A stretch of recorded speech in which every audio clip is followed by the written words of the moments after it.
जाकोबाचें पत्र 5 अध्याय 13 ते 18 वाक्य. तुमचे मध्ये कोणी अडचणीत आसा ताणें मागणें करी जाय. कोणी खुशाल बरीत आसा ताणें किर्तन गाय जाय. तुमचे मध्ये कोणी पिडेस्त आसा पवित्र सभेच्या मलगड्यांक तो आपोवंक धाडूंक ते येवन ताचे वयर मागूं आनी सोमयाच्या नांवान ताका थेल मागूं. भावार्थान केल्लें मागणें पिडेस्तांक बरें करतलें आनी सोमी ताका परत्यान भलायकी दितलो. आदारलेलीं खंयचीय पातकां ती जावं ती ताका बोगसातलीं. देखून तुमची पातकां एकामेकाक उसान सांगा आनी एकामेका पासत मागा तपळ तुमकां भलायकी मेळटली. बऱ्या मनशान केल्लें मागणें भोव चड शक्तिवंत आनी फळादीक. एलिया आमचे बरींच एक मनीस गांवार पावस येनाये म्हूण ताणें काळजांतावन मागलें आनी 3.5 वर्सां पावसाचो एक थेंबो लेगून पडलो ना. देवाचें उतार हें. देवाची ओडपकार. आयच्या दिसा आमी नियाळ कसो विशय जावन आसा परिणामकारी मागण्यांत आसची ती सकत. या प्रेइंग पॉवर ऑफ एफेक्टीव प्रेयर. हर एकल्यांक आमकां मागण्याची गरज आसा. हर एकल्यांक आमकां मागण्याची गरज आसा. क्रिस्तांवूय मागतात, अक्रिस्तांवूय मागतात, हिंदू, मुस्लीम, जैन, बुद्धिस्ट सगळीं मागतात. पूण खंयचें मागणें बरें म्हणलें एक सवाल सबार फावटी. कशें मागणें देवाक समर्पण थंयतन एक आन्सर हेजें म्हणलें एक सवाल सबार फावटी मनशा कुळाक दोसता. आमच्या जिवितांत आमी पळोवंक जाल्यार आयचें वचप सांगता जर तर तुमचे मदीं कोणी अडचणींत आसा ताणें मागणें करी जाय. कोणायकी अडचणी एकानी एका तरेची आसाच. आनी पवित्र पुस्तक म्हणटा कोणाक मागण्याची गरज आसा, अडचणी आसा ताणें मागणें करी जाय. पवित्र पुस्तकाच्या वचपांत परत म्हणटा जो कोण तुमचे मदें जर पिडेस्त आसा पवित्र सभेच्या मालगड्यांक आपोवंक धाडूं ते येवन ताचे वयर मागूं आनी सोमयाच्या नांवान ताका थेल मागूं. भावार्थान केल्लें मागणें पिडेस्ताक बरो करतलें.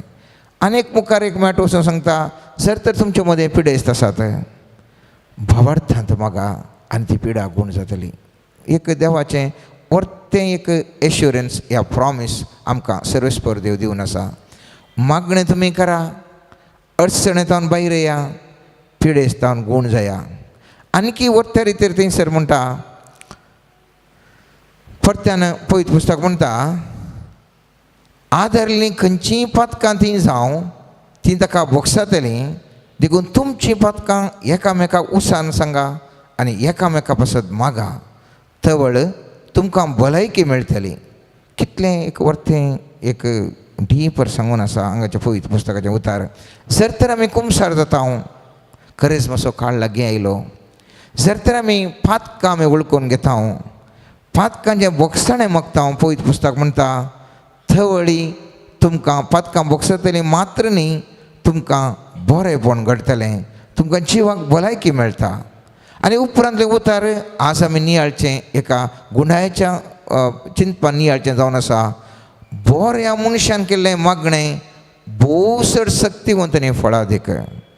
इतलें पुरो सांत जाकोब म्हणटा आनी म्हणटा बऱ्या मनशान केल्लें मागणें चड फळादीक. इंग्लीश ट्रान्सलेशनान म्हणटा प्रेयर ऑफ द रायटियस. कोण नितीवंतपणाचें कोण मागणें करता ताचें चड मागणें बळादीक.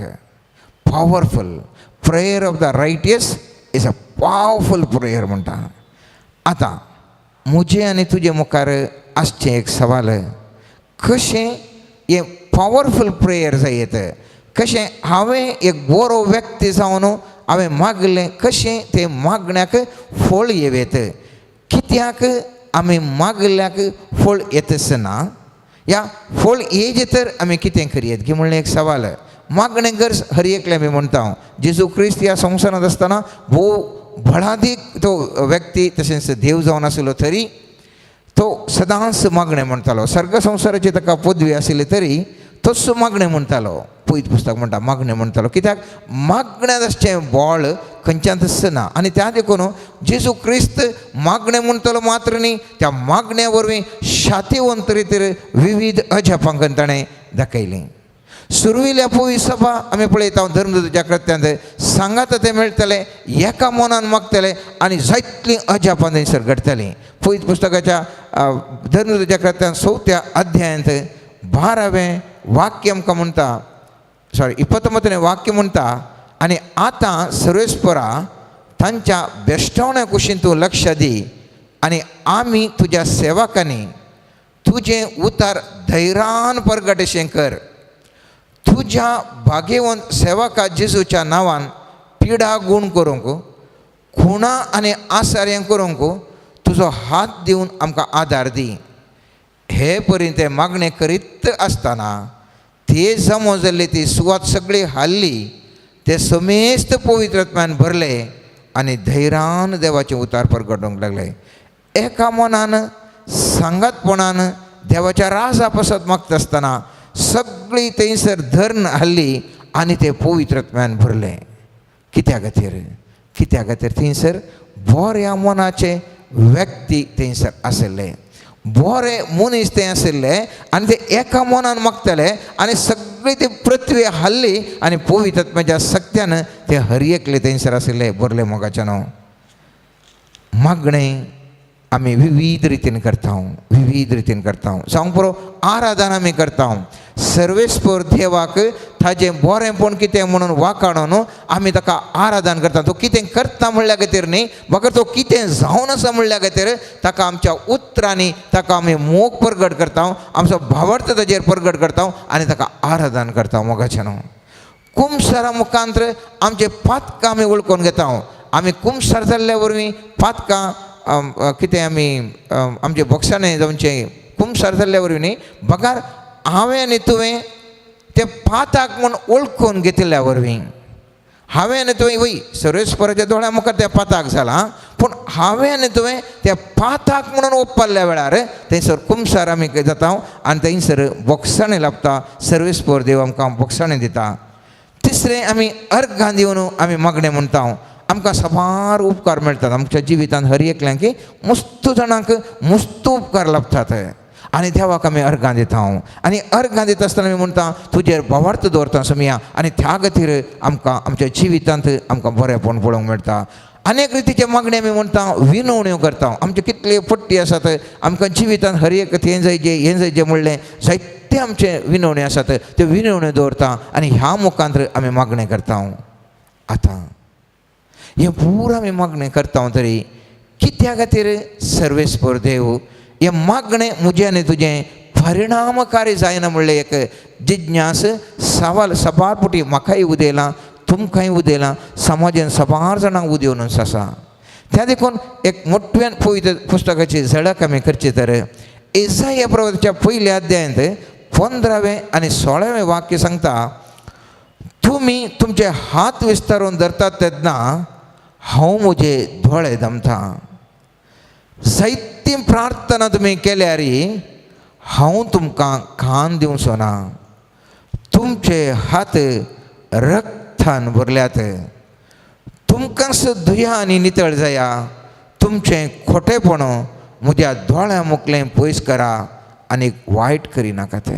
मोगाचे न्हू, हांव आनी तुका मस्त बुटी आमी हात जोडून, हात उबारून, हात उशेवन खंयच्या पुरो रितीन दिमी घालून विविध भंगी दवर आमी मागता. सर्वेस्पर देव म्हणटा असले तुवें विशेश रितीर मागणें करतना हांव दोळे धांपता. कित्याक तुजे थंय म्हाका खोटेपण दिसून आसा आनी ह्या खोटेपण हें वायट आशिल्ल्या वरवीं हांवें आनी तुवें कितलो वेळ हात वयर घालना, कितलें आमी मागल्यार सर्वेस्पर देव तें मानून घेना. पवित्र पुस्तक म्हणटा पाताक आसल्यार आमचे मागणे परिणामकारी जायना. त्या देखून इसाया प्रवादी सर्वेस्पर देव इसाया प्रवादी मुखांतर 59 अध्याय 2 वाक्यान अशें म्हणटा, बघार तुमच्या अपराधा वरवीं तुमचे मदें आनी तुमच्या देवा मदें वेगळ्याचार जाला. तुमच्या पातकांनी ताजें तोंड लिपयलां आनी हे वरवीं तो तुमकां आयकूंक शकना.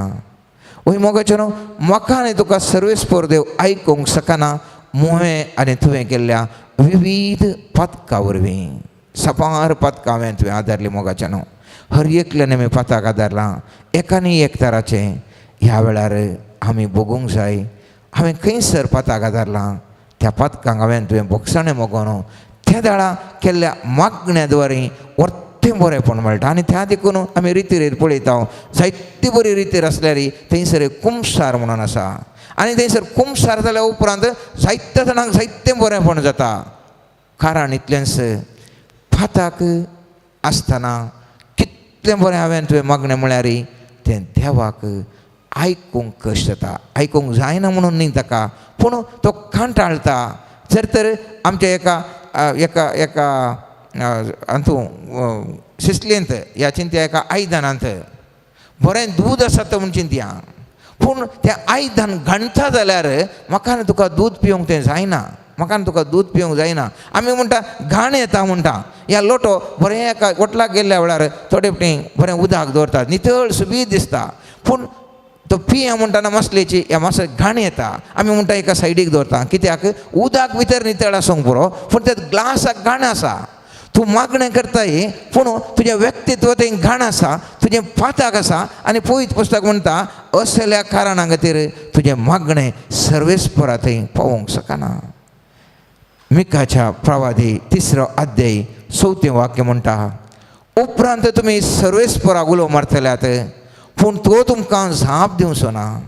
त्या वेळार तो आपलें मुखामळ तुमचे तो लिपयतलो, कित्याक वायट करण्यो तुमी केल्यात. विविध प्रवाद्या मुखांतर सर्वेस्पर देव म्हाका आनी तुका सांगता, केदाळ आमी वायट करण्यो करन हांगासर खंयसर वचून हात वयर घालन मागल्यार सर्वेस्पर देव म्हजें आनी तुजें मागणें आयकूंक शकना. मोगाचें न्हू, ताका जायना. आनी त्या खातीर हांव आनी तूं म्हणटा, आमचो समुदायाचो जायतलो भुरतो लोक म्हणटा, कित्याक म्हजें मागणें आयकना, कित्याक म्हजें मागणें आयकना. जायते फावटी म्हजे कडेन येवन सगळ्यांनी साबार जाणांनी येवन सवाल केल्लें आसा. तूं म्हणटाय देव आसा, खंयसर देव आसा, कित्याक देव आसा. हांवें केल्लें इतल्या समयतान हांव मागणें करता, कित्याक म्हजें मागणें आयकना, कित्याक म्हजें मागणें आयकना. सर्वेस्पर देव म्हणटा, म्हज्या पुता म्हज्या धुवे, म्हज्या पुता म्हज्या धुवे, तुजें अंतस्करण पळय, अंतस्करण पळय.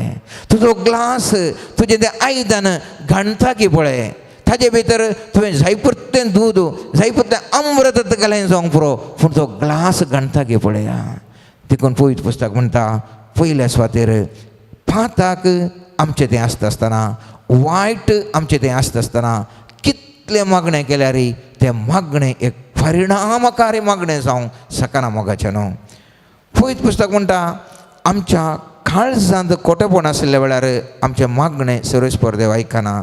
मस्त फावटी आमच्या काळजांत भितरच जायपुरतें चिंतनां, खोटीं चिंतनां आसात, खोटीं चिंतनां, खोटीं वगणां आसात. किर्तन 66 अध्याय 18वें वाक्य म्हणटा, म्हज्या काळजांत जर गुन्यांव आसलो सोमी केदींच म्हाका आयकतो ना.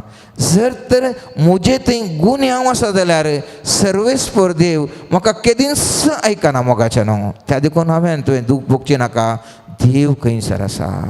देव कित्याक म्हजें मागणें आयकना म्हणच्या की हांवें आनी तुवें म्हजें अंतस्करण परत आमी एक घडी पळय जाय. म्हजें अंतस्करण नितळ आसा गी, खोटेपण आसा गी म्हणून. आनीक संगत आमी उडास दवरूंक जाय.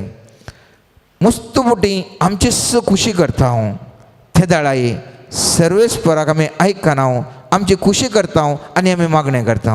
पवित्र पुस्तक म्हणटा, तसलें मागणें एक परिणामकारी मागणें जावंक शकना, परिणामकारी मागणें जावंक शकना.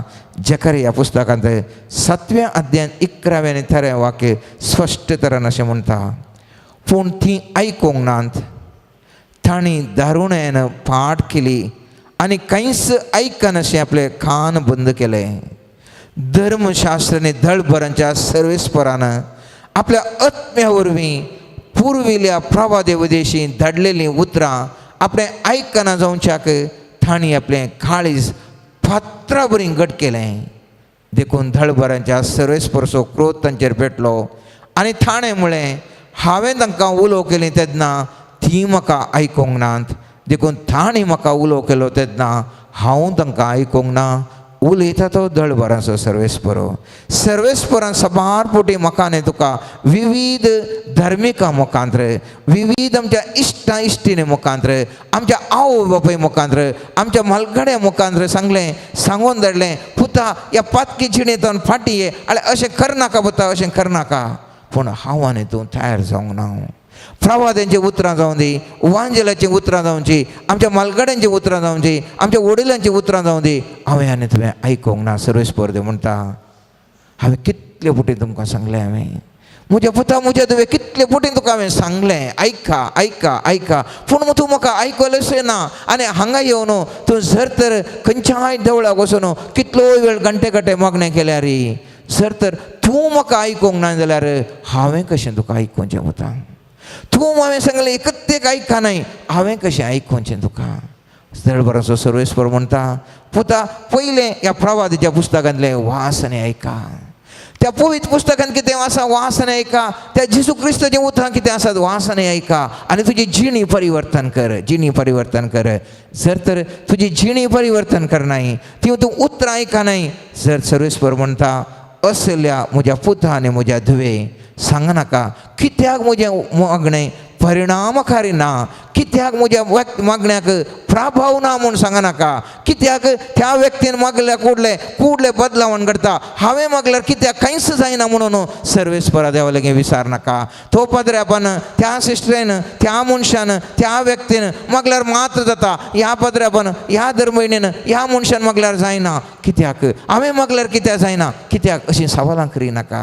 पयल्या सुवातेर तूं पळय, तुजें काळीज तूं पळय मुता, तुजें काळीज तूं पळय.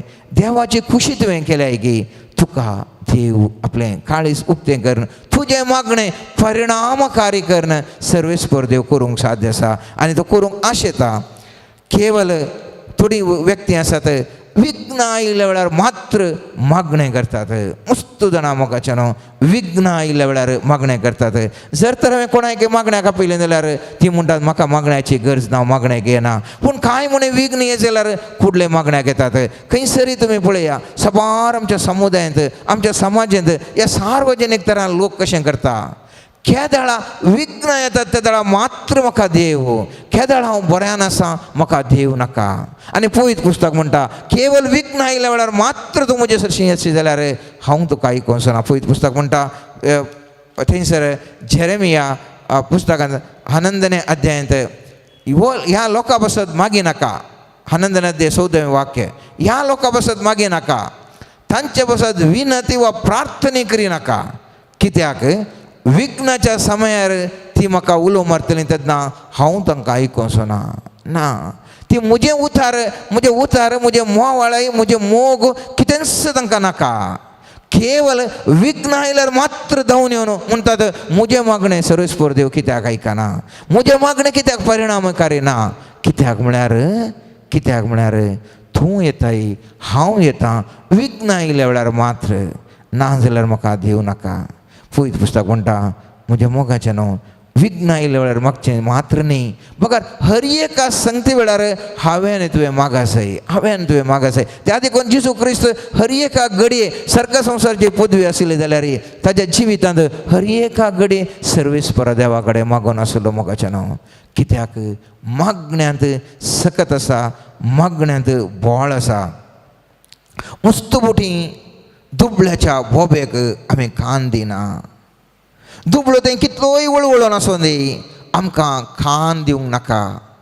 अस्कत मनीस कितलोय वळवळोन आसूं दी, ताका आमकां कान दिवंक नाका. बगार बरेंकर आमकां मागणें म्हणूंक जाय. पवित्र पुस्तक म्हणटा मोगाचें न्हू, पवित्र पुस्तक म्हणटा, केदाळा तो दुबळ्याच्या त्या अस्कत मनशाच्या बोबेक कान दिनाय, तुजें मागणें परिणामकारी जायना. पवित्र पुस्तकांत आमी पळयता, म्हणण्याच्या पुस्तकांत 21 अध्याय 13वें वाक्य म्हणटा, जो दुबळ्याच्या बोबेक कान दिना तो कुमकेक बोब मारतना थाकाय कोणून सुखान दिवचो ना, कोण दुबळ्याच्या भोबेक खान दिना, तसल्याचे मागणेक कोणाय खान दिवंक शकना. कित्याक आमी अनेक लोक कश्टांत आसतना त्या व्यक्तीच्या कश्टाक स्पंदन दिवना, आनी म्हाका कश्ट येतना मात्र म्हाका हर एकल्यानी स्पंदन दिजें म्हूण हांव आशेता. मोगाच्यान पळयत पुस्तक म्हणटा ना, बरो मनीस जाल्यार मात्र ते मागण्याक चड सकत आसा. आयच्या दिसा आमी पळयलें, बरो मनशाच्या मागण्याक चड सकत आसा. जर तर एकलो मनीस अनेकल्याक ते कश्ट वळवळतना आपले खान, आपले मोहन, आपले काळीज दिना जाल्यार तसलो व्यक्ती बरो जावचो जाल्यार कसो, बरो जावचो जाल्यार कसो. पळयत पुस्तक आमकां स्पश्ट तरान सांगता मोगाच्यान, आमच्या वडपणाद्वारे आपूण एक व्हडलो व्यक्ती म्हणून आमच्या मतींत आसा जाल्यार, आपूण एक भाग्यवंत व्यक्ती म्हणून आसा जाल्यार, आपणाक कांयच गुणे ना म्हणून आसा जाल्यार तसल्यांचे मागणे सर्वेस्पर देव आयकना. त्या देखून आमी पळयता थंयसर माथेवाच्या 5व्या अध्यायांत थंयसर आमी पळयता 8 बागेंत पयलें बागी जावन आसा अंतस्करी दुर्बळी ती बागी म्हणटा. कित्याक कोण आपूण कांयच ना, सगळें देवाचें, म्हजे लेगीत कांयच ना म्हणटा तसल्यांचे भाग म्हणटा सर्वेस्पर देव. आनी 6 लोकाच्या अध्यायांत 18व्या अध्यायांत 11व्या वाक्यान सर्वेस्पर देव म्हणटा, फारीजेव नीट उबो रावन आपणा इतल्या कशें मागणां करी लागलो, देवा हांव हेरां मनशां बरी लुटकार, अन्यायगार, प्रद्वारी न्हय, देखून हांव तुका अर्गां दितां. हप्त्यान 2 फावटी हांव उपास करतां आनी सगळ्या म्हज्या आदायांतलो 10th वांटो फारीक करतां. अशें आपणा विशयी ओडपण उलयल्ल्या ह्या फारीजेवाचें मागणें सर्वेस्पराक मानवंक ना. पूण सुंकागाराचें मागणें, हरतें बडोवन सांगलें मागणें, आपूण दुर्बळ, म्हजे कडेन कांयच ना सुमया, तुका पळोवंक समेत हांव सकना म्हणलें मागणें सर्वेस्पर देव आयकता, सर्वेस्पर देव आयकता. आनी त्या देखून आमी सबारपुटी हांगासर येता, मागण्याक आमी मस्त जाणां येता. दुर्बळी त्या मनशाक मागणें कित्याक आयकता म्हळ्यार, दुर्बळी कितें चिंता, म्हजे कडेन कांयच ना, एब्सोल्युटली झिरो, आनी त्या खातीर तो दुर्बळो. जर तर तेजे कडेन कांय आसा जाल्यार तो दुर्बळो जायना. दुर्बळो केदाळा आपणा लागीं कांयच ना, आनीकल्यान दिवनूच जायचे, त्या दाळा तो दुर्बळो. जर तर मागण्याक येता आसतना देवान दिल्यारय जाता, दिनातल्यारय जाता, म्हज्या सक्तेन हांव करूंक शकता. देवान दिल्यार मस्त बरें, ना जाल्यार हांव करूंक शकता म्हणलें. जर तर असली सकत म्हजे लागीं आसा थाळा हांव दुर्बळो खंडीत न्ही. मोगाचें न्हू, मस्त बोटी आमी देवा लागीं मागूंक घेवचें. कशें म्हळ्यार देवा लागीं मागल्यार मेळ्ळ्यार बरें, ना जाल्यार व्हडली म्हाका जाय जाल्यार हांव खर नासता म्हणून. पूण पळयत पुस्तक म्हणटा तशें जायना पुता. तुवें मागता आसतना हांव कांयच न्ही, हांव एक धूळ माती, हांव एक केवल धूळ माती, म्हजे लागीं कांयच ना. तसल्या एका काळजान तुवें मागणें करूंक जाय. तुज्या ओडपणान हांव असो, हांव तसो, हांव जाल्यार उद्यासो, हांव असलें बरें केलां, हांवें समाजाक इतलें केलां, म्हाका एकताना वळखतात, म्हाका इगर्जे भितर सकाळीं पळयतात, हांव ह्या इगर्ज मत ज्या उद्यार आसा, हांव त्या उद्यार आसा, असलें जर तर चिंता म्हाका आनी तुका आसा, म्हाका आनी तुका आसा, म्हाका आनी तुका उपकार मेळना. म्हाकाचें न्हू, म्हजें आनी तुजें मागणें परिणामकारी जायना. परिणामकारी मागणें जायचें जाल्यार हांव आनी तूं कितेंच न्ही म्हणलें, एक खालतेपण म्हजे लागीं आनी तुजे लागीं आसा जें म्हणटा पळयत पुस्तक. थोडे फावटी आमचो उद्देश सम आसना, उद्देश समान आसल्या वेळार तें मागणें आयकना, तें मागणें आयकना. चिंत्या, एकलो काजारी दादलो, एक काजारी स्त्री, अनेकलो सोबीत दादलो सोबीत स्त्री एक पसत म्हळ्यार आपणाचें जावचें पसत तो म्हजे लागीं बऱ्यान उलयचें, म्हजे लागीं करीत म्हळ्यार तुजो उद्देश समाना, त्या मनशाचो उद्देश समाना. तसलें मागणें काडून आयल्यार तें मागणें सर्वेस्पर देव कशें आयकतालो. या हांवें जर तर म्हाका अशें जायचें म्हूण आनेकल्याक मोसोवन म्हाका इल्लें बरेंपण जायचें, आनेकल्याक लॉसन म्हाका बरेंपण जायचें म्हणलें मागणें जर तर म्हज्या काळजांत आसा जाल्यार तसलें मागणें सर्वेस्पर देव आयकना. सर्वेस्पर देव म्हणटा जाकोबाच्या पत्रांत 4 अध्याय 3 वाक्य म्हणटा, तुमी मागता जावीत पूण तुमकां मेळना, कित्याक तुमच्या खुशालायक लागून पाड इराद्यान तुमी मागतात. मस्त बोटी आमचें मागणें पाड इराद्यान आसा, पाड इराद्यान आसा. म्हाका बरे पयशे जाल्यार हांव अशें करतां, तो इरादो तो जर तर म्हाका पयशे जाल्यार हांव दुबळ्या धाकट्यांक दान दिता म्हणून आमी मागतांगी या म्हाका पयशे जाल्यार हांव अशें भयंकर म्हज्या भुताचें काजार काडीचें गम्मत करून काजार काडीचे या म्हज्या म्हज्या म्हज्या आतां जावन व्हडले घर बंगलो बांदीचे म्हाका पयशे जाय जाल्यार हांवें व्हडले कारखान्याचे सूख ना तातूंत हांव तांचे आशा सूख न्ही पूण आमचो उद्देश कैमसर आमच्या कुशलाये खातीर आमी मागता मोगाचें न्हू आमच्या कुशलाये खातीर आमी मागोन आसा म्हजो जर तर उद्देश खंयच्या बऱ्या उद्देशान हांव आसा त्या उद्देश पळयत पुस्तक म्हणटा असल्या बऱ्या उद्देशान तुमी मागता आसतना सर्वेस्पर देव तुमचे मागणे आयकता जर तर आमचो उद्देश सारको ना आमचे मागणे फळादीक जायना रागार आसल्यारय आमी दुसऱ्या कडेन राग दवरून आसल्यार आमचे मागणे फळादीक जायना त्या देखून स्वामी जेजू क्रिस्त म्हणटा माथेवाच्या 5व्या अध्यायांत 23-24 वाक्यान म्हणटा देखून तूं वेदी मुखार तुजी खाणीक भेटोवंक वेताना जर तुज्या भावाक तुजे विरोध कांय आसा म्हूण तुका उगडास येत तर ती तुजी खाणीक थंयच वेदी मुखार सोड पयलें वच आनी तुज्या भावा कडेन राजी जा उपरांत फाटीं येवन तुजी खाणीक भेटय वैमुखाचें न्हू असल्या राग मुद्यान तुज्या काळजांत आसता आसतना मागणें मुद्यान तुजें परिणामकारी जायना आनी त्या देखून बरें मागणें परिणामकारी जाय जाल्यार हांवें दोन सबार संगती तुमच्या मुखार दवरल्यो पयल्या तुज्या पयल्या अध्यायांत 3ऱ्या अध्यायांत 7वें वाक्य म्हणटा अस्खत मनशांक आमी साय केल्ल्या वेळार आमचें मागणें आयकता जर तर अस्खत मनशांक साय करना जाल्यार तें मागणें आयकना ताका एक उदाहरण दिवन तो पत्नीचें तो उदाहरण दिवन सांपेद्र म्हणटा तेच परी तुमी गोवानो स्त्री दादल्या प्रास अस्खत म्हणलें मनान दवरून तुमच्या बायलांक सुदर्शन जियेया तुमचे सगळें एकाच जिविताच्या देण्याचो 6 जिणेचो ती जाल्ल्यान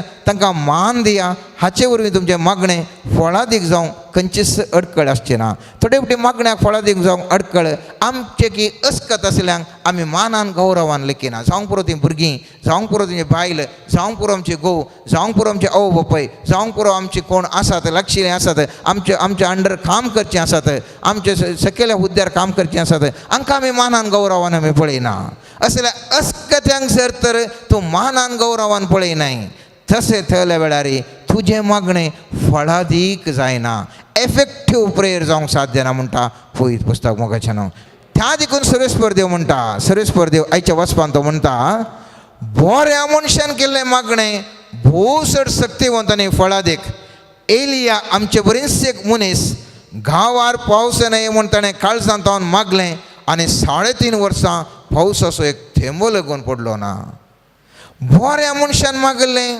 फळां बरीत मागणें बऱ्या मनशान मागलें सख्तेवंत मागणें आनी तो उदाहरण कितें दिता एलिया प्रवादीचें उदाहरण दिता एलिया प्रवादी तो कितें म्हणटा तो व्हडलो व्यक्ती म्हूण सांगना जाकोब ताच्या पत्रांत तो एक व्हडलो व्यक्ती त्या खातीर ताचें मागलें बरें म्हूण सांगूना थंयसर म्हणटा एलिया प्रवादी आमचे बरेंच एक मनीस आमचे बरेंच म्हजे बरें तुजे बरें एक मनीस तो व्हडलो केदाळा जालो केदाळा तो बरो मनीस जावन पवित्रत्वेचे सकत ताचेर भरली त्या खातीर ताचें मागणें सर्वेस्परा देवाक मानवालें तोय म्हजे बरें तुजे बरें भियोन दवरलोस थंयसर जेजेबेल राणयेन जुशी मारता तुका म्हणटा आसतना रायांच्या पयल्या पुस्तकांत 19 अध्यायान पयल्या वाक्यान आमी पळयलें जाल्यार थंयसर जेजेबेल रायन तुका फाल्यां जिशी मारता इतल्याच वेळार तुका हांव जिशी मारता म्हणटा आसतना धांवून गेलो मनशा सैमारस तोय भियोन आसलो ताका कांय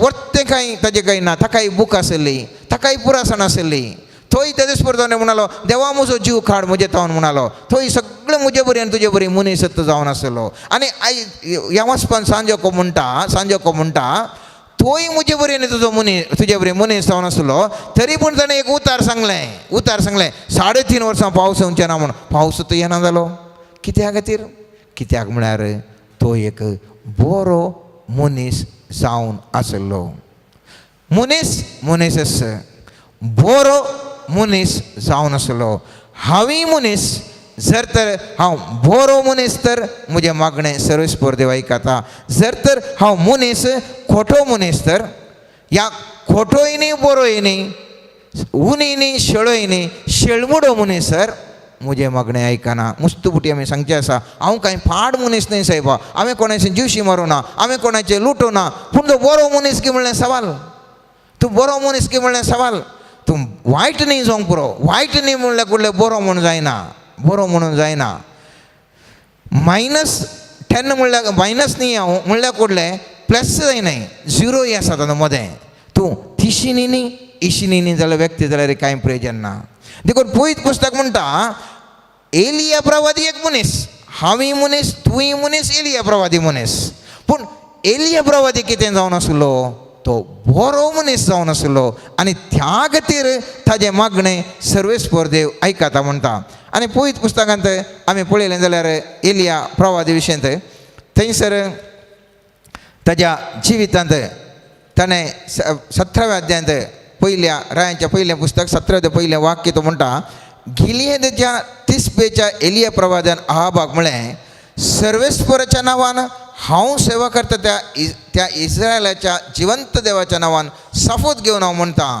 हांवें सांगी पर्यंत ह्या वर्सांनी जावं पावस पडचो ना तो भाग्यवन मनीस जाल्ल्यान त्या व्हडल्यांक अहाब राय एका राया मुखार वचून म्हणटा राय मुखार आमकां कोणा कडेन सामान्य व्यक्ती कडेन वचून न्ही आळे साहेब तुका तशें जाता म्हणून सांग गुडगुड सांगता खंय म्हणे केप्याक मारता म्हणून वो राया कडेन वचून घट्ट धैर्यान सांगता कित्याक आचे थंय एक सकत आसलें बरो मनीस जावन आसल्यान तितले व्हडल्या राया मुखार वचून जाल्यार घट्ट धैर्यार तो सांगता आनी हें असलें मागणें आमचें थंय आशिल्ल्या वरवीं कितें आमकां बरेंपण घडटा गे म्हणलें मागणें एफेक्टीव कशें करीचें म्हूण मुखार सांगच्या पयलें मागणें आसल्या वरी आमकां कितें घडटा एक जर तर म्हज्यान तुजें मागणें आयकता जाल्यार आमकां कितें पुरो बरेंपण जाता पावर कसलो हाचे सकत कसलें म्हणून आमी एलिया प्रवादीच्या विशयान पळयत आसतना थंयसर तो 17व्या अध्यायान आमी पळयता ताका पावस येना म्हूण सांगलें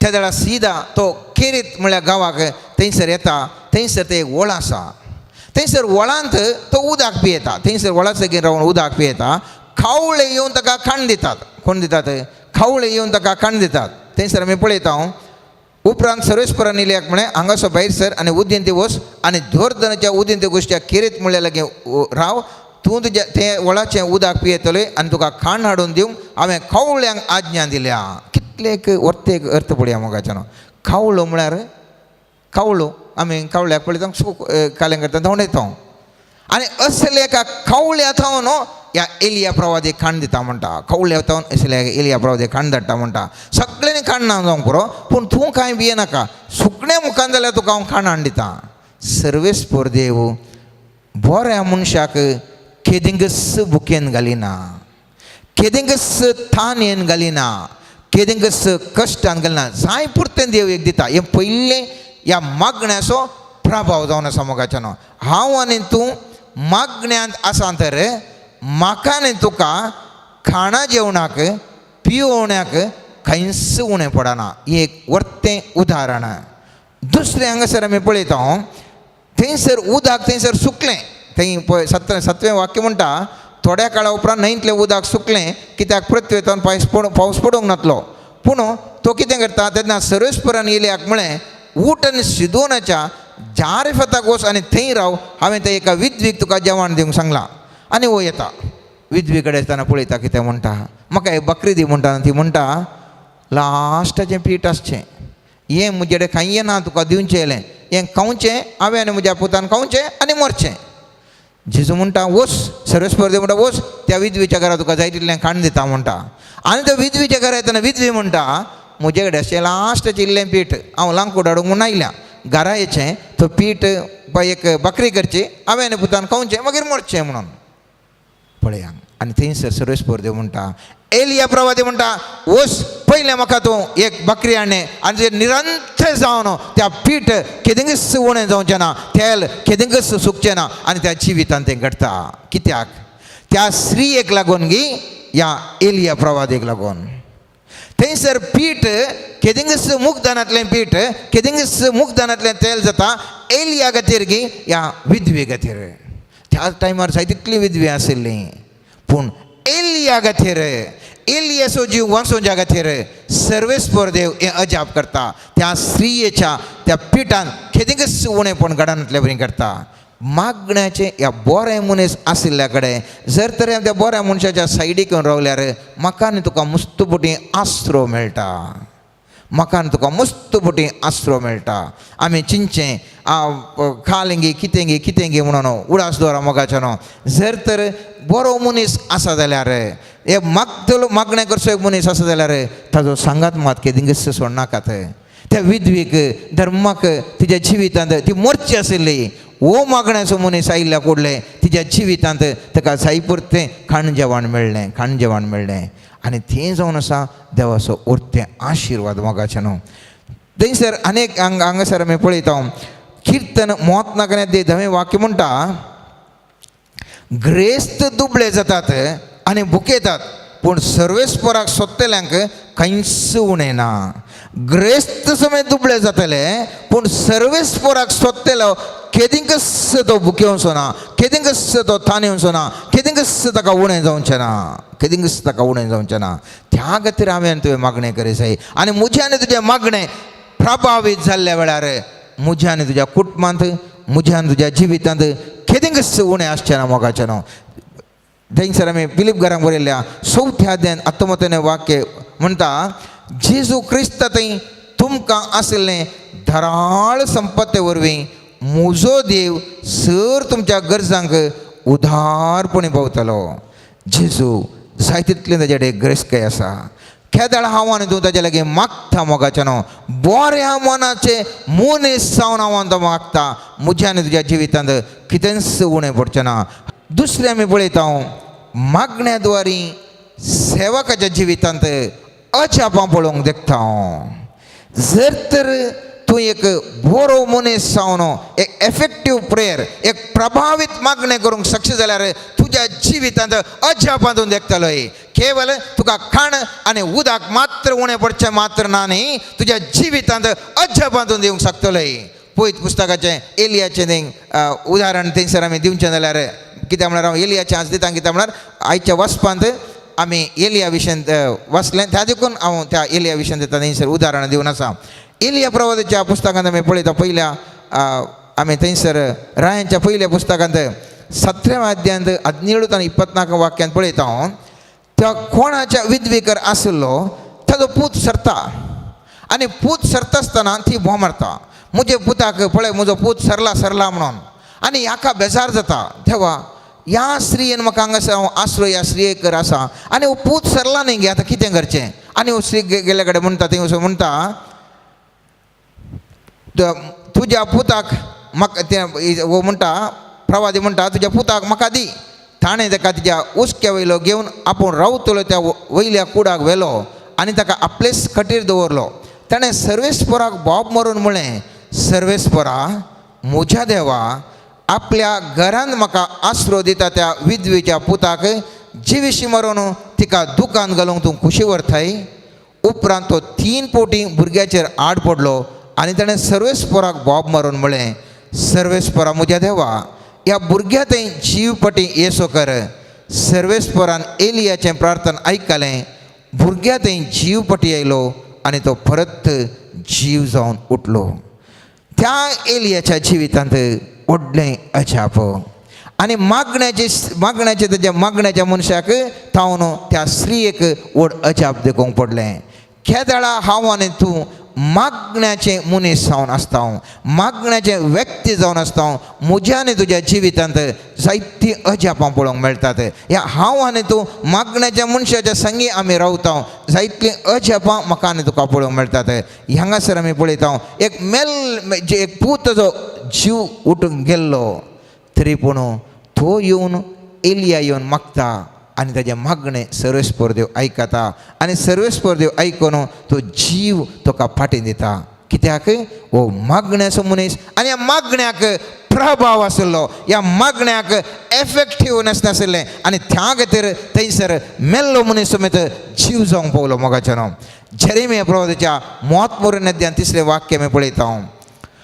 सर्वेस्पर देव म्हणटा, म्हाका उलो मार आनी हांव तुका आयकतलो, तुका कळीत ना तें वर्ते गूट हांव तुका सांगतलो. म्हाका उलो मार, म्हजे लागीं माग आनी हांव तुका कळीत जातलें वर्ते सख्खे गुटू हांव तुका कळीत करतलो मस्त बुटी मोगाचे जेदाळ आमी मागता केदाळ आमी सर्वेस्पर देव उलो मारता विशेष रितीन आमकां विशेष घडिता अजाप आमी पळोवंक शकता अजाप आमी देखता विशेष संगती आमकां कळीत जातात कित्याक हांव आनी तूं मागता मागण्याक त्या प्रभावित मागण्याक विशेष तरेची सकत आसा विशेष तरेचें सुज्ञान विशेष तरेची शक्ती आमी पळोवंक शकता तेच प्रमाणे 6 मार्काच्या 11व्या अध्यायान 22 ते 24 वाक्यांत सुमी जेजू म्हणटा सत म्हणटल्याक कितें बरं घडटा म्हणून जेजून जाप दिवन म्हळें देवाचेर भवर दवरा खरेंच हांव तुमकां सांगता कोणीय ह्या दोंगराक उठ आनी दर्यांत वचून पोड म्हणून सांगून आपल्या अंतस्करणान दुबाव नासतना आपणें कितें सांगलां तें घडटलें म्हूण सतमाने जाल्यार तें ताणें सांगल्या बरेंच जातलें देखून हांव तुमकां सांगता कितें सक्कड मागण्यान तुमी मागतात तें तुमकां मेळ्ळांच म्हूण सतमाना आनी तें तुमकां मेळटलेंच पळयत पुस्तक जेजूचीं उतरां खंडीत जावन सत्यवंत उतरां केदाळ तुमी मागतात आनी मागता म्हूण मेळटा म्हूण बरोवन मागतात पळयत पुस्तक म्हणटा खंडीत जावन तुमकां मेळटलें आनी हें जावन आसा मागण्याची सकत ही जावन आसा मागण्याची सकत आनी एलिया त्याच सक्तेन आपण मेळटलें म्हणल्यार खंडीत बरोवसन त्या भुरग्याक खटल्यार त्या आड घालून तो बेंड जावन त्या भुरग्याचेर मागता आनी तो भुरगो जिवन जाता मोगाच्यान तो भुरगो जिवन जाता कित्याक बरवस्यान तो मागता भावार्थान तो मागता बरो मनीस जावन तो मागता आनी त्या खातीर ताजें मागणें सर्वेस्पर देव आयकता आनी थंयच हांव आनी तूं मनीस जावन आसच्या मोगाच्या भावानी भयणी जर तर हांव आनी तूं बरो मनीस तर हांवें तुवें मागता आसतना खंडीत जावन हांव आनी तूं अजापा देखूंक शकतलें हांव मागण्या द्वारे दुस्माना वयर आमी सैत व्हरूंक शकता हाका जायतलें उदाहरण आसात तुमी रायांचें पुस्तक तुमी पळयलें जाल्यार जर तर इतिहासाचें पुस्तक तुमी वांजेलान पळयलें जाल्यार मागणें केल्ले हर एक राय हर एका झुजांत ते जिखल्यात 300-400 जाणां काडून लाखां गांठल्या लोकांच्या वयर एनिमीस झुजा वयर झुजल्यात पळयत पुस्तक म्हणटा केदाळ तो मागण्याचो मनीस जावन आसाय केदाळ तो मागण्यांत आसाय तुज्या दुस्मना वयर तूं जिखताय हांगासर एलियाचें आमी उदाहरण दिवचें जाल्यार 18व्या अध्यायान रायांच्या पयल्या पुस्तकान 18व्या अध्यायान आमी पळयता थंयसर 450 प्रवादी वयर वो एकलो एलिया झुजता आनी जिखता थंयसर 450 प्रवादी मात न्ही तांकां सपोर्ट जावन राय आसलो सगळो लोकूय बाल प्रवादी फाटल्यान आसलो पूण वो एकलोच तरी सर्वेस्पर देवा थंय आनी मागणें केल्ल्या वरवीं मागण्याचो मनीस जाल्ल्या वरवीं बरो मनीस जाल्ल्या वरवीं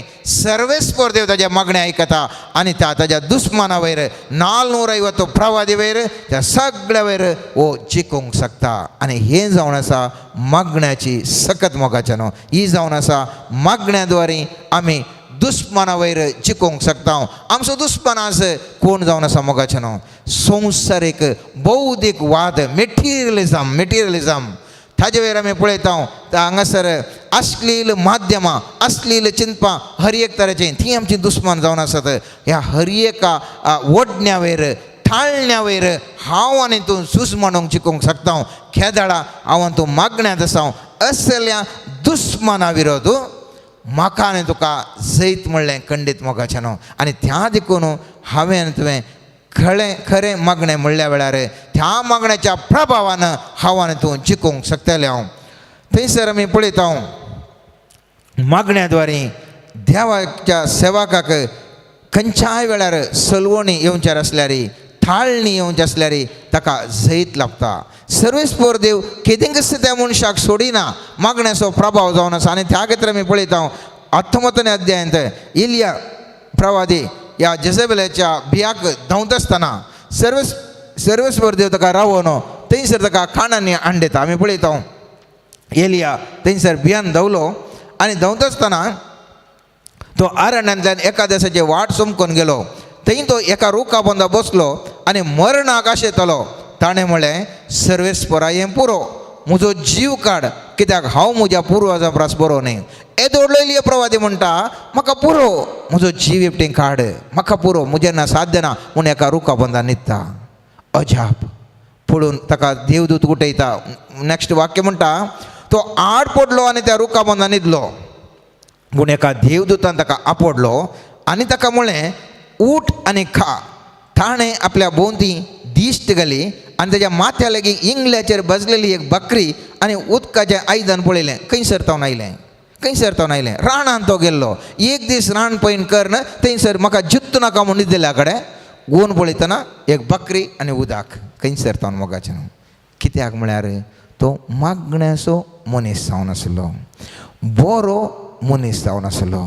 आनी त्या खातीर सर्वेस्पर देव ताजे वयर येदें व्हडलें त्या जेजेबेल रेन अन्न वरडूंक पळयल्यार ताका कितेंच बादाक जायनातल्या बरी सर्वेस्पर देव ताका राखी लागलो. त्या अब्रामान ताज्या बायलेक साराक वचून दिवणी बहीण म्हूण सांगून तें धाडल्यार त्या थेदो व्हडलो इजिप्ताच्या रायान तिका आपणाची म्हूण करूंक प्रयत्न केल्यार अब्राम मागण्याचो मनीस जाल्ल्यान ताका ताज्या बायलेक कोणेंच आपणूंक सोकोंक ना. कित्याक अब्राम मागण्याचो मनीस जावन आसलो. जिवितांत जाय तितलीं उदाहरणां दियेत मोग्याचें न्हू. मागण्याच्या मनशाक बऱ्या मनशाचे मागण्याक प्रभाव आसा जाल्ल्यान त्या मनशाक खंयच्या काळार खंयच्या दुस्मानांनी कितेंच करूंक शकना. हें जावन आसा जिविताचें सत्य. म्हज्या जिवितांत हांवें अनुभव केल्ल्या प्रमाणे मुस्तुबोटी बेश्टें तरी नाकारी फटकिरे आरोप घाल कितें पुरो करूंक पळयतात. पूण सर्वेस्पर देवान म्हजो हात केदींच सोडूंक ना. कित्याक हांवें मागण्याक उलो दिल्लो, मागण्याक उलो मारलो. तुमच्या जिवितांनी तुमी पळोवन आसूंक पुरो मोगाच्यान जायते वटेन तुमकां अन्याय अनितेन तुमचे वयर बदलाम घालना नाका जाल्ले उलोवन कितें पुरो करूंक प्रयत्न केलें जावंक पुरो. सर्वेस्परा देवाक तुमी मागणें केलें, मागण्याक प्रभाव आसा. त्या देखून तुमकां तुमचे वयर कोणूच सुजीक सकोना. कित्याक मागण्याक प्रभाव आसा. तें मागणें म्हाका आनी तुका राखता हर एका वायटा तावन अनवरा तावन. आतां सवाल, मागणें प्रभावीत जायचें जाल्यार परिणामकार जाय जाल्यार कितें करीचें गे म्हणलें. पयलीं आमी फस्टांतर पळयलें मागणें केदाळा पुरा परिणामकारी जायना म्हणल्या विशयांत एक पयलो वांटो आमी पळयलो. दुसऱ्या वांट्यान आमी पळयलें मागणें परिणामकारी जाल्ल्या वेळार कितें पुरो आमकां घडटा. कितें घडटा? आमकां खाणा जेवणाक उणें पडना. खंयच्या वेळार अनवरां तो आमकां राखता. आमच्या दुस्माना वयर आमकां जैत लाभता. आमकां अजापां पळोवंक देखतात. आमच्या सांगात आसल्यांक सर्वेस्पर देव रक्षण दिता. सगळें आमकां बरेंपण जाता. तो मागण्याचो प्रभाव. आतां तिसरो हंत आमी ध्यान करचो जावन आसा. आमचें मागणें प्रभावीत जायचें जाल्यार कितें करीत जाय. हर एकल्यांक आमकां आशा आसा आमचें मागणें प्रभावीत जायचें, आमचें मागणें एफेक्टीव जायचें, आमी मागलें मेळा जाय आनी हर एकल्यांक आमकां आशा आसा. आनी त्या देखून हें मागणें कशें आमी केल्ल्या वेळार ताका प्रभावीत जाता गे म्हणलें एक मोठें चिंता. केदाळा म्हजें आनी तुजें मागणें अत्रेगाचें ह्या उमाळ्यांचें ह्या संकल्प आसलें मागणें जाता की केदाळा तें मागणें भळादीक प्रभावीत आनी एफेक्टीव जावन आसता. पळयत पुस्तक म्हणटा 6 लोकाच्या 11व्या अध्यायान 8व्या वाक्यान अशें म्हणटा, हांव तुमकां सांगता इश्टगते पासत उठोवन तो कांय दिवचो ना जाल्यार लज नासतना ताणें विचारले खातीर पुणी उरतलो आनी जाय तितलें ताका दितलो. थंयसर आमी पळयता उंडे उश्णे मागतल्या इश्टाची ओपार जेजू सांगता. जर तर एकलो न्हिदो नासलो जर तर वचून गडे गडे गडे गडे उठोवन ताका विचारता दी दी दी दी म्हणटा. आखरे काका किरी जावन म्हणून दिजे म्हणल्यार मोगान न्ही जाल्यार वो निरंतर तो मागोन आसा देखून त्या खातीर म्हणी तो व्यक्ती उठतलो आनी ताका दितलो. पळयत पुस्तकान जिसू म्हणटा जर तर म्हज्या पुता म्हज्या धुवे जर तर तूं अर्नेस्टली तूं मागशी जाल्यार तुज्या उमाळ्यान तूं मागशी जाल्यार असलें मागणें खंडीत जावन प्रभावीत जावन आसतलें आनी सर्वेस्पर देव असलें मागणें आयकतलो. पळयत पुस्तकांत जुदाच्या पुत्रांत 20वी वळ अशें म्हणटा पवित्रत्म्याच्या बळान प्रार्थना करा. आनी कशें पवित्रत्म्याच्या बळान प्रार्थना करा. केदाळा पवित्रत्म्याच्या बळान आमी प्रार्थना करता त्या दाळा त्या मागण्याक फळादीक आनी भळादीक तें जाता. रोमाकारांक बरयल्या 8व्या अध्यायान 26 आनी 27 वाक्यान अशें सांगलां तशेंच आमच्या अस्कतकायेंत आमकां आत्म्याचो आदार आसा. कित्याक कितें आनी कशें मागचें तें आमी नेणाव जाल्ल्यान उतरांनी उसारूंक जायना तो आत्मोत्सव आमचे खातीर आपल्या आस्कर सुस्करांनी विनंती करता. आनी आमच्या अंतस्करणाचे गूढ जाणा असो तो देव आत्म्याची खुशी कितें म्हूण जाणा, कित्याक आत्मो देवाच्या कुशेक सरी जावन देवाच्या खाशा लोकां खातीर देवा लागीं विनंती करता. आमकां आत्म्याचो आदार जाय मोगाचे न्हू. पवित्र आत्मो म्हाका आनी तुका हर एकल्यांक पवित्र स्नान मुखांत लाभला. त्या पवित्र आत्म्याक सासवाच्या गणाच्या बिया बरी थंयच आमी सोडलांगे. त्या सासवाच्या गणाचें बी धनीक पडोवन थंय सैसर व्हडलो एक रूख जावन ताका सोडलांगे म्हणलें सवाल. पवित्र आत्मा म्हजें तें आनी तुजें तें आसा. ह्या पवित्र आत्म्याक सकत हांवें तुवें वाडोवंक ती पळयल्या गे म्हणलें सवाल. ह्या पवित्र आत्म्याच्या सक्तीन चड आनी चड बरोवंक हांवें तुवें प्रयत्न केला गे म्हणलें सवाल. जर तर पवित्र आत्म्याच्या सक्तीन हांवान तें बरोवन मागता आसतना पवित्र पुस्तक म्हणटा आत्म्याच्या सक्तीन तूं मागता आसतना सर्वेस्पर देव तें मागणें आयकता आनी असलें मागणें सर्वेस्पर देव ताका जाप दिता म्हणटा. तिसरें नांव आसा मोगाचें नांव नितीवंतपण. ह्या बरो व्यक्ती मागता आसतना त्या मागणें सर्वेस्पर देव आयकता. हांवें सांगलें उडले आमी वाचल्या वाचपांत कोंकणीन ट्रान्सलेशन करतना बरो व्यक्ती मागलेलें मागणें म्हूण सांगलें जाल्यार इंग्लीश ट्रान्सलेशन रायटियस पर्सन नितीवंतपणाचो व्यक्ती मागलें तें बळादीक मागणें म्हूण सांगता. आतां नितीवंतपण म्हळ्यार कितें म्हळ्यार सवाल. आतां हांगासर आमी पळयता नितीवंतपणाच्या व्यक्तीन मागलेलें मागणें सर्वेस्पर देव आयकता. कीर्तन 39 अध्यायान 15 वाक्य म्हणटा सर्वेस्पराचे दोळे नितीवंताचेर आसात, ताचे कान तांची बोब आयकता. नितीवंतान कितेंय ताणें मागल्या वेळार ताची बोब सर्वेस्पर देव आयकता. आनी रोमाकारांक बरयल्या 4 अध्यायांत 5 वाक्यांत आमी परत थंयसर आमी पळयता मोगाचें नांव. थंयसर नितीवंत कोणी मागता जाल्यार थंयसर सर्वेस्पर देव आयकता म्हणलें आमी थंयसर आमकां वाचूंक मेळटा. आतां नितीवंतपण 2 तरांचें. एक जेजूचेर भावर्त दवरल्या वरवीं नितीवंतपण, आनी एक जेजूची उतरां आयकून जेजूचे उतरां पाळल्या वरवीं नितीवंतपण. पवित्र पुस्तक म्हणटा पेद्रूच्या पहिल्या पत्रांत 3 अध्याय 12 वाक्य म्हणटा नितीवंताचेर सुमी दयेन दिश्ट घालता, तांच्या मागण्याक तो कान दिता, पूण खोटेपण आदारांचेर तो रागान दिश्ट घालता. हे नितीवंतपणाचें मागणें आयकोवचे विशीं सांग पेद्रू सांगता आसतना हांवें सांगलें जर तर जेजूचेर भावार्थ दवरल्यार थंय एक सर्वेस्पर देवा मुखार नितीवंत म्हूण लेखता आमी. रोमाकारांक बरयल्ल्या पत्रांत 4 अध्यायान 5 वाक्य म्हणटा पूण कोण एकलो आपल्या स्वंत करण्यांचेर वंदोन नासतना फातक्यांक नितीवंत म्हूण काडटल्या देवाचेर आपलो भावार्थ दवरता जाल्यार हो ताजो भावार्थच ताका नितीवंत म्हूण लेखूंक कारण जाता. आयकलें न्ही गे? भावार्थच नितीवंत म्हूण लेखूंक कारण जाता. तो एकदम तो बरो व्यक्ती न्ही जावंक बरो, तरी पूण तो देवाचेर बरवसो दवरता, देवाचेर भावार्थ दवरता आनी हो भावार्थच ताका नितीवंत म्हूण लेखूंक कारण जाता. आनी असल्या भावार्थान मागलें मागणें सर्वेस्पर देव आयकता आनी तें मागणें फळां बरें जाता. पवित्र पुस्तकांत आमी पळयता 6 मातेवाच्या 21 अध्यायांत 27 वाक्य आमी पळयता जें कितें भावार्थान तुमी मागतात तें सगळें तुमकां मेळटलें.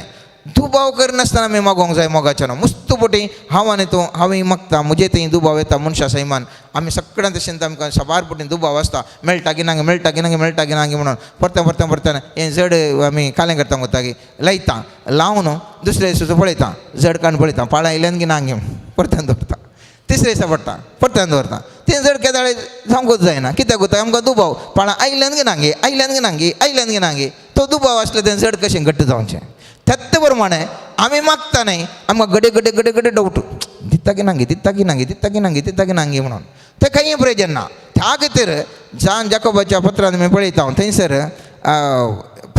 थंयसर आमी पळयलें जाल्यार 1 अध्यायांत 6 वाक्यांत बारीक अर्थ बरीच थंयसर दिला. कसलोच दुबाव करिनासतना भावार्थान तो मागूं.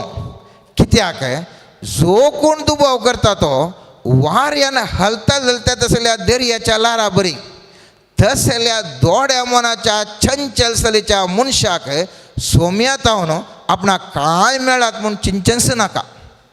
मुस्तुपटी म्हजें आनी तुजें मागणें भावार्थान नासचें दुबावान आशिल्ल्या वरवीं म्हजें आनी तुजें मागणें फळादीक तरान जावंक शकना. पवित्र पुस्तक म्हणटा तुजें मागणें फळादीकपणी जाय जाल्यार भावार्थान तुवें मागोंक जाय, त्या वेळार तुजें मागणें फळादीकपणी जाता. त्याच प्रमाणे अनेक रितीचें नितीवंतपण आसा मोगाचें न्हू, तें जेवाचें जेजूचें उतार आयकून त्या प्रमाणे जियोवचें.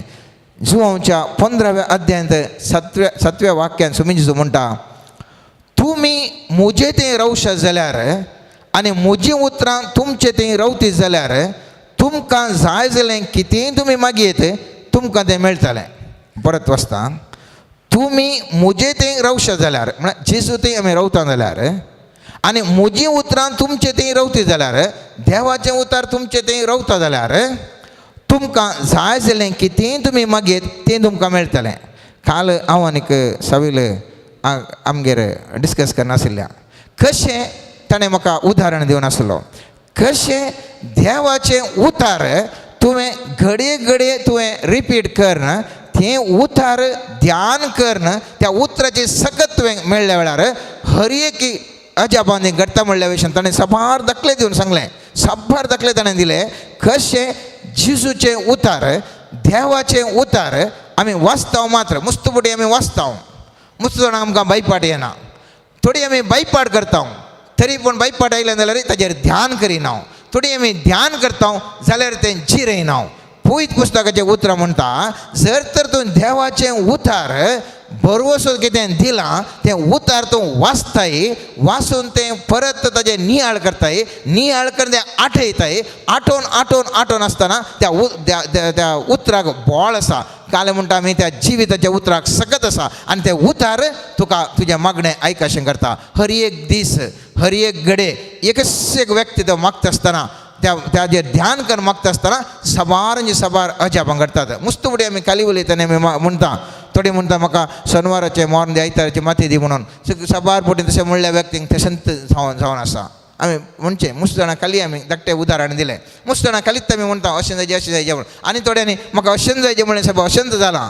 कोण खाली उलयल्ले उतार घडये घडये रिपीट केल्ले वरवीं ताका तेज्या जिवितान जाता जाल्यार देवाचें उतार जर तर हांवें तुवें जिरोवन आठोवन नेटोवन ताजे उपरांत तूं ध्यान करन त्या उतराच्या सक्तीन आमी बरले जाल्यार पवित्र पुस्तक म्हणटा 100% result is guaranteed, 100% result is guaranteed. तुवें मागलें तुका मेळटा म्हणटा पवित्र पुस्तक. तिसरें हांगासर आमी पळयता देवाची भक्त आदारन ताजी खुशी करतले जें मागणें देव आयकता, ताजें खुशी कर आमी जियेत आसतना देदाळाय देव मागणें आयकता. आमी पळयलें उरलच्यांत भावार्था वरवीं. दुसरें आमी पळयलें ताजें उतार नियाळन त्या उतरांत आमी ताजे सांगात रावल्ल्या वेळार. तिसरें आतां ताजी खुशी करतल्याक देव पातक्यांक आयकना म्हूण आमी जाणाव. सांजुवांच्या 9व्या अध्यायांत 31वें वाक्य, देव पातक्यांक आयकना म्हूण आमी जाणाव पूण आपणाची भक्त आदारन आपणाची खुशी करतल्याक तो खंडीत आयकता. सो आपणाची खुशी करतल्याक तो खंडीत आयकता. ते आमचें मागणें फळां बरी जायचें जाल्यार देवाची आमी भक्त आदारी जाय आनी उपरांत ताजी खुशी आमी करी जाय आनी त्या वेळा सर्वेस्पर देव आमचें मागणें आयकता. चवथें ताज्या खुशेक थाळ पडचें तसलें मागणें आमी करी जाय. जर तर ताजी खुशी ना त्या वेळा आमकां कांयच करूंक शकना. जर तर ताज्या खुशेक ताळ पडचें मागणें त्या खुशीक अडकळ कशी आसा जाल्यार ती अडकळ वचून म्हाका न्ही तुका बरेंपण करूंक साध्य आसा. आनी त्या देखून जुवांच्या पयल्या पत्रांत 5वें अध्याय 4वें वाक्य म्हणटा आमी फातयेणेन देवाक लागीं सरूंक कारण इतलेंच देवाच्या खुशेक थाळ पडटा तें कितेंय आमी ताजे लागीं मागूं जाल्यार तो आमकां आयकता. ताज्या खुशेक ताजे खुशी बरें जायचें, बरें करीचें, बरेंत ताजें मोग ती जावन आसा ताजे खुशी. आनेकल्याक अन्याय जायचे, आनेकल्याक पाड जायचे, आनेकल्याक सकयल पडायचे, आनेकल्याक जे द्वेश ती परत ताजी खुशीच न्ही. देव म्हणटा तुवें जर तर म्हजी खुशी कितें मोग अभिवृद्धी आशिर्वाद ताजे बसून तूं मागताय खंडीत जावन तेन्ना मेळटा आनी तें मागणें सर्वेस्पर देव आयकता आनी तें फळां बरीं जाता म्हणटा. खालतो जावन देवाक सोदून खोट्यो वंडून सांडल्यार आमकां सर्वेस्पर देव मागणें आयकता म्हणटा. इतिहासाच्या दुसऱ्या पुस्तकांत 7वें अध्याय 13वें 15वें वाक्य अशें म्हणटा हांवें आकाश दंपलेले वरवीं पावस पडनासतना रवास जाल्यार पळया परत्यान वचता हांवें आकाश दंपल्ले वरवीं पावस पडनासतना रवास जाल्यार भुईंग ग्रासोक हांवें देंप्याक आज्ञा दिन जाल्यार म्हज्या लोकां मदें मारीची पिडा धडीन जाल्यार आनी ज्या लोकांचेर म्हजें नांव उरलो मारलां तो लोक खालतो जायत जाल्यार म्हजे लागीं मागास जाल्यार म्हाका सोदीत जाल्यार आनी आपल्यो खोटो वंडो संडीत जाल्यार हांव सर्गार जावन तांकां आयकतलो आनी तांकां बक्षितलो आनी तांचो देश पिडेंतलो बरो करतलो. आतां ते येसुवातेर करतात त्या प्रार्थनाक म्हजे दोळे उक्ते आसतले आनी म्हजे कान लक्ष दितले. पळय मोगाच्यान अनवर धडीत जाल्यार रे देव हांगा पळयलें पावस येनातलें बरें आसलें ह्या भुंयक ग्रासूंक देंप्याक धाडलें ह्या लोकां मदें पिडा धाडली जाल्यार मारीची पिडा धाडली जाल्यार केदळा लोक आपले फाताक वळखून फाटीं येवन आपलो खोटो वोटो सणून आपणा खलत्या मनान ते मागतीत जाल्यार थंयसल्ल्यांक मागणें हांव आयकतलो आनी तांकां बक्षितलो आनी तांकां बरें करतलो म्हणटा सर्वेस्पर देव.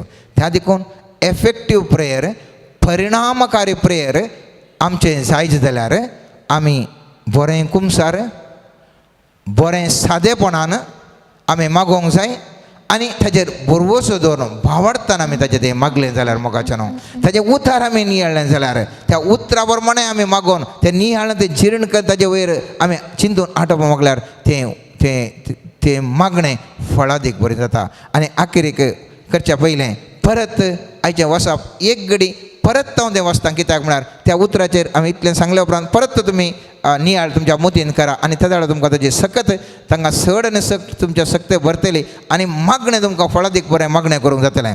आयचें आमचें वचप जावन आसलें तुमचे मदें कोणी अडचणेंत आसा ताणें मागणें करी जाय.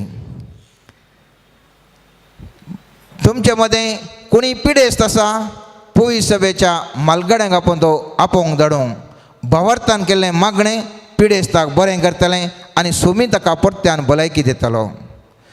तुमची पातकां एकामेकाक उसान सांगा आनी एकामेका वसत मागा तवळ तुमकां भलायकी मेळटली.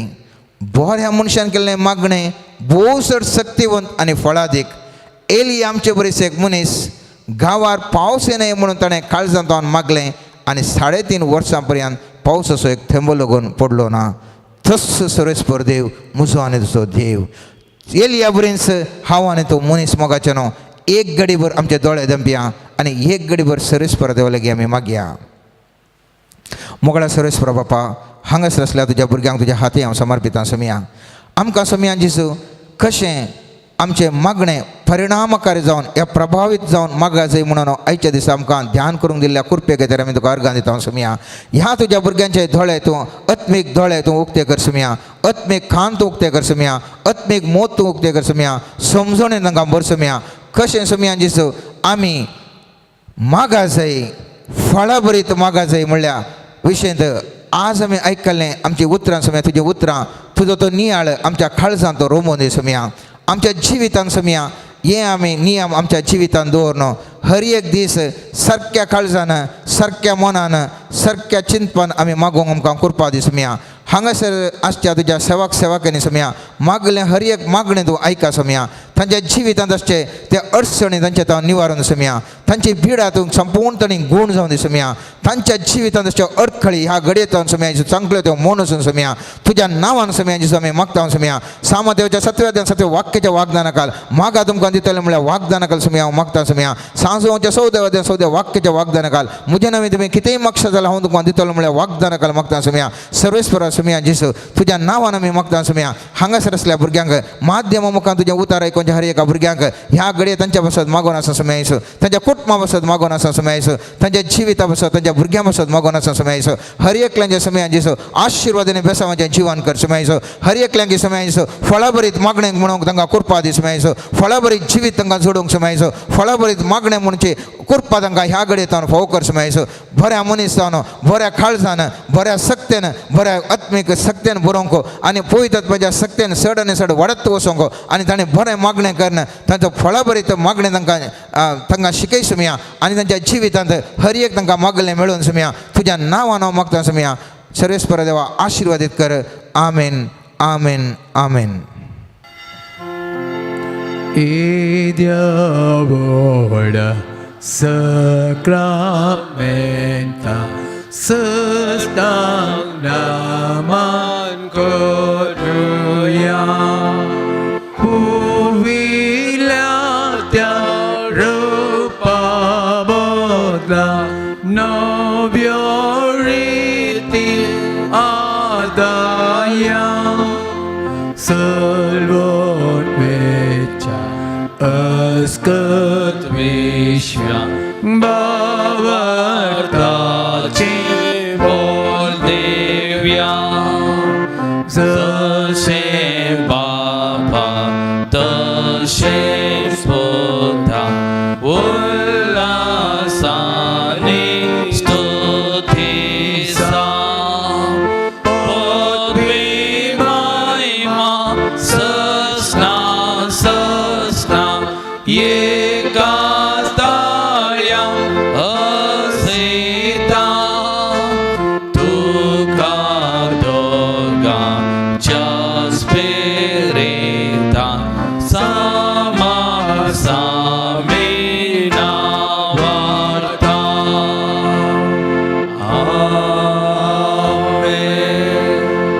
प्रार्थूया ये देवाची सक्रमेंट काल तुझ्या उगदा तुझ्या कष्टांचो उगडा तुवें आमकां सोडलाय तुजे सोडून सबल सदांच आमचे ते आमी बगी सारको तुझ्या आवय मोरये सारके आमी सदांच तुझ्या पांय तळा येवं तुझ्या त्या मागण्याची कृपा सकत आमी बगूं त्या मरी बाल आमचे जिवीत अर्था बरी करूं पवित्र करूं आमकां कृपा दी जो जियेता आनी राज करताय ससनाच्या ससना